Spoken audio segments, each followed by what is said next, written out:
셋, 둘, 하나. 부스터 점화 및 발사. 아르테미스 2 승무원 이제 달을 향해 갑니다. 우리가 아르테미스 이 임무에 오리온 우주선에 탑승한 우주 비행사들과의 통신이 끊어지기까지 약 1분 30초 남았습니다. 2024년 12월 나사의 오리온 캡슐에 탑승한 4명의 우주 비행사가 발사되었다. 이들은 지난 50년 동안 어떤 유인 비행보다도 더 멀리 여행하고 있었다. 10일 동안 모든 시스템은 완벽하게 작동했다. 하지만 지구 재진입 직전 미션 컨트롤은 모든 통신을 잃었고 모든 화면은 아무 경고 없이 동시에 꺼졌다. 말을 멈춘 화면들. 미국 동부 시간 오후 12시 40분 휴스턴 미션 컨트롤의 고요를 가르는 목소리가 들렸다. 텔레메트리가 끊겼다. 나사의 가장 진보된 유인 우주선인 오리온과의 신호가 모든 모니터에서 사라졌다. 잡음도 없었다. 경고도 없었다. 그저 완전한 무우였다. 한순간 전까지 엔지니어들은 초속 약 38,000km로 지구를 향해 돌진하는 4명의 인간을 추적하고 있었다. 그리고 다음 순간 그들은 텅 빈 화면을 바라보고 있었다. 이것은 심우주 비상 상황이 아니었다. 승무원들은 수백만 킬로미터 밖 도달 불가능한 곳에 있지 않았다. 그들은 가까이에 있었다. 끔찍할 정도로 가까운 거리였다. 오리온은 이미 달과 지구 사이의 거대한 공허를 통과했고 지금은 대기권으로 진입 중이었다. 착수 전 마지막 단계였다. 재진입은 어떤 우주선에게도 가장 격렬한 구간이다. 그리고 지금 그 순간이 아무런 통신 없이 진행되고 있었다. 통제실에서 이를 지켜보는 사람들에게 이것은 실패처럼 보였다. 상상할 수 있는 최악의 소식이 오기 직전의 침묵처럼 느껴졌다. 4명의 우주 비행사가 라이플 탄환 속도의 30배가 넘는 속도로 대기권을 뚫고 추락하고 있었지만 지구에서는 그 누구도 그들에게 닿을 수 없었다. 어떤 명령도 전달할 수 없었다. 궤도를 수정할 방법도 없었다. 승무원들은 불타는 캡슐 안에서 완전히 고립된 상태였고 휴스턴은 그저 기다릴 수밖에 없었다. 하지만 바로 그 순간 그들에게 실제로 벌어지고 있던 일은 지켜보는 누구도 상상하지 못할 만큼 훨씬 더 극단적인 것이었다. 누구도 기억하지 못할 만큼 멀리 인류가 지구 저궤도를 넘어 마지막으로 여행했던 때는 리처드 닉슨이 백악관에 있던 시절이었다. 바로 1972년 12월의 아폴로 17호였다. 그 마지막 달 보행 이후 50년이 넘는 시간 동안 모든 유인 우주 비행은 지구 근처에 머물러 있었다. 국제 우주 정거장 ISS는 지표면에서 단 400km 위를 돈다. 그곳의 우주 비행사들은 아래를 내려다보며 해안선의 윤곽을 눈으로 따라 그릴 수 있을 정도다. 하지만 아르테미스2는 전혀 다른 이야기였다. 2024년 11월 나사의 스페이스 런치 시스템 SLS 로켓이 케네디 우주센터에서 발사되었고 그 안에는 오리온 캡슐을 타고 있는 4명의 우주 비행사가 있었다. 그들의 궤적은 달을 한 바퀴 돌아 지구로 돌아오는 여정이었으며 한 방향 기준 약 37만 킬로미터에 달했다. 이는 일반적인 국제 우주 정거장 왕복 거리의 거의 1000배에 해당한다. 현대 우주선으로 인간이 이 정도 거리까지 비행한 적은 한 번도 없었으며 아폴로 시대 이후 이런 깊은 우주 비행은 다시 시도된 적이 없었다.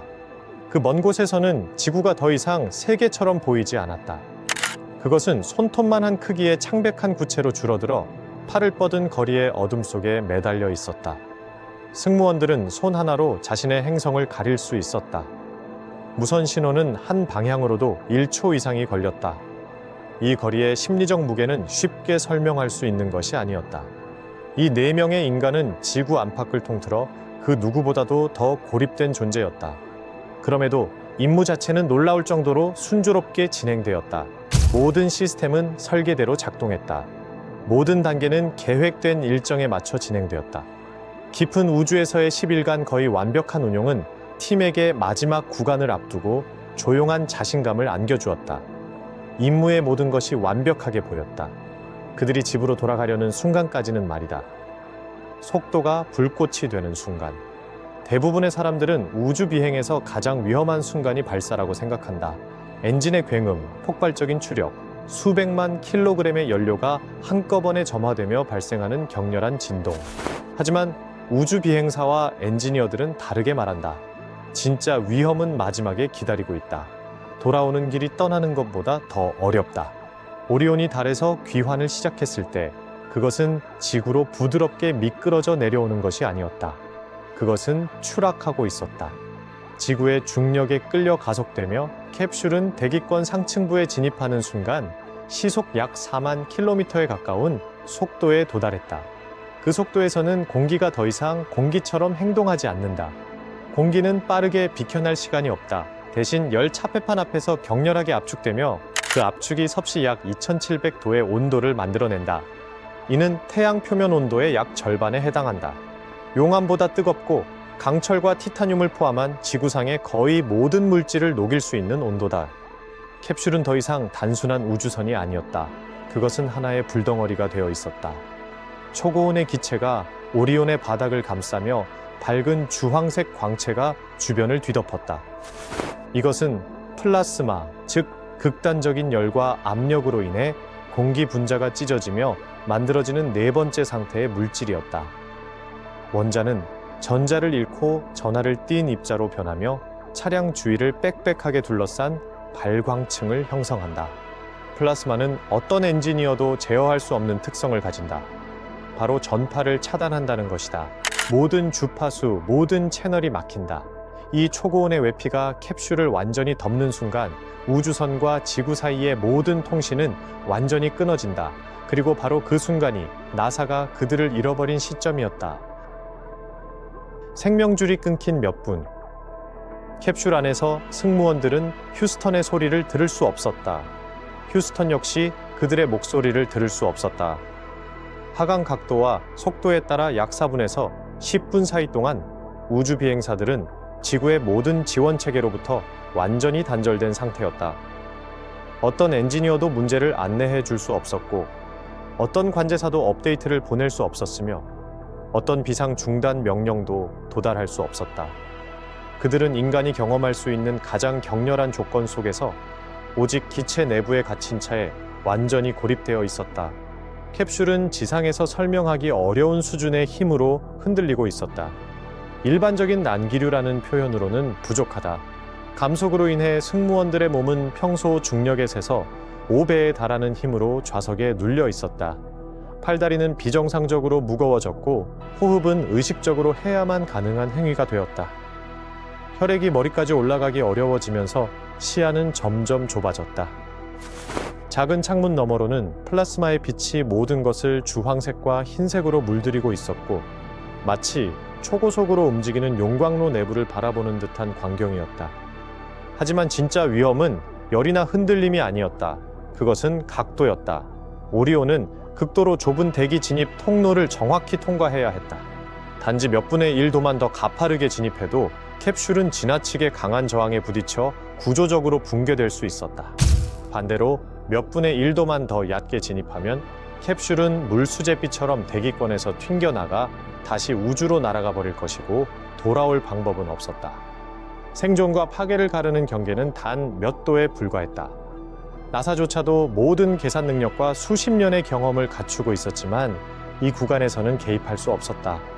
그 몇 분 동안 생존은 오직 물리 법칙과 기계에 대한 신뢰에만 의존하고 있었다. 스스로 파괴되며 작동하는 공학, 승무원과 2700도의 초고온 플라스마 사이를 가로막는 유일한 것은 스스로를 파괴하도록 설계된 방패였다. 이는 결함이 아니라 설계의 핵심이다. 오리온의 열 차폐판은 AV 코트라는 물질로 만들어졌으며 이는 극한의 열을 흡수하기 위해 층층이 타면서 점차 소모되는 아블레이티브 복합 소재다. 각 층이 탄화되고 벗겨질 때마다 막대한 열 에너지를 함께 가져가며 캡슐 구조와 그 안에 앉아있는 인간들로부터 열을 끌어낸다. 록히드 마틴은 이 차폐판을 유인 우주선용으로는 가장 큰 규모로 제작했다. 직경 약 5m에 달하는 이 구조물은 오리온의 하부 전체를 덮고 있었다. 모든 제곱 센티미터가 완벽하게 작동해야 했다. 예비 방패는 없었다. 아래에 숨겨진 이중 구조도 없었다. 만약 어떤 부분이라도 파손되거나 균열이 발생하면 초고온 플라스마가 수초 안에 기내 벽까지 침투할 수 있었다. 열 차폐판 뒤에서는 또 다른 시스템이 인간의 개입 없이 동일하게 중요한 역할을 수행하고 있었다. 오리온의 유도 컴퓨터는 재진입 과정을 전적으로 스스로 비행했다. 조종사 입력도 없었고 수동 개입도 불가능했다. 초고속 비행 상태에서는 인간의 반응 속도가 너무 느려 좁은 재진입 통로를 유지하기 위한 미세 조정을 수행할 수 없다. 탑재 컴퓨터는 초당 수천 번의 계산을 수행하며 캡슐을 몇 분의 1도 단위로 기울여 속도, 열, 궤적을 제어했다. 그와 동시에 생명 유지 시스템은 호흡 가능한 산소, 안정적인 기압, 생존 가능한 온도를 유지하고 있었다. 이 세 가지 독립 시스템은 모두 지구와의 통신이 끊긴 상태에서 작동하고 있었으며 동일한 냉혹한 규칙 아래 운영되고 있었다. 모든 것이 완벽하게 작동해야 했다. 일단 블랙아웃이 시작되면 그 어떤 것도 수정될 수 없었기 때문이다. 하지만 나사가 다시 그들과 연결될 때까지는 이 모든 것조차 중요하지 않았다. 열린 바다 위로 되돌아온 침묵. 그리고 그때 목소리가 돌아왔다. 처음에는 희미하게 잡음 속에 묻혀 있었지만 분명한 신호였다. 오리온의 신호가 미션 컨트롤의 모니터에 다시 나타났다. 플라스마층이 낮은 대기권에서 속도가 줄어들면서 쉽고 얇아졌고 그제야 전파가 통과할 수 있게 된 것이다. 휴스턴은 승무원의 목소리를 들었다. 승무원도 휴스턴을 들었다. 4명의 인간은 여전히 살아있었다. 몇 초 만에 텔레메트리가 통제실의 모든 화면으로 다시 쏟아져 들어왔다.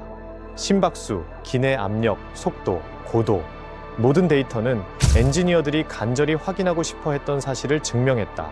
캡슐은 온전했다. 열 차폐판은 설계대로 정확히 기능했다. 유도 시스템은 완벽하게 궤적을 유지했다. 오리온은 통제된 상태로 하강하고 있었고 승무원들의 상태도 양호했다. 이후 낙하산이 전개되었다. 먼저 2개의 드로그 낙하산이 펼쳐지며 캡슐을 안정화시키고 급격한 낙하를 줄였다. 잠시 후 3개의 거대한 메인 낙하산이 태평양 상공에서 꽃처럼 펼쳐졌다. 오리온은 천천히 하강해 샌디에이고 인근 해상에 착수했다. 회수팀이 헬리콥터와 보트를 타고 접근했다. 해치가 열렸고 임무는 완료되었다.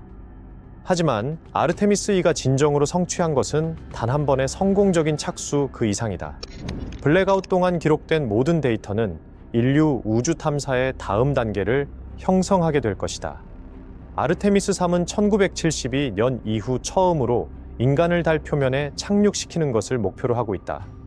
더 나아가 나사는 이 재진입 기술이 언젠가 화성에서 귀환하는 승무원을 안전하게 지구로 데려오는 데 사용될 가능성까지 연구하고 있다. 각각의 임무는 이전 임무 위에 쌓여간다. 인류는 단순히 달을 다시 방문하는 것이 아니다.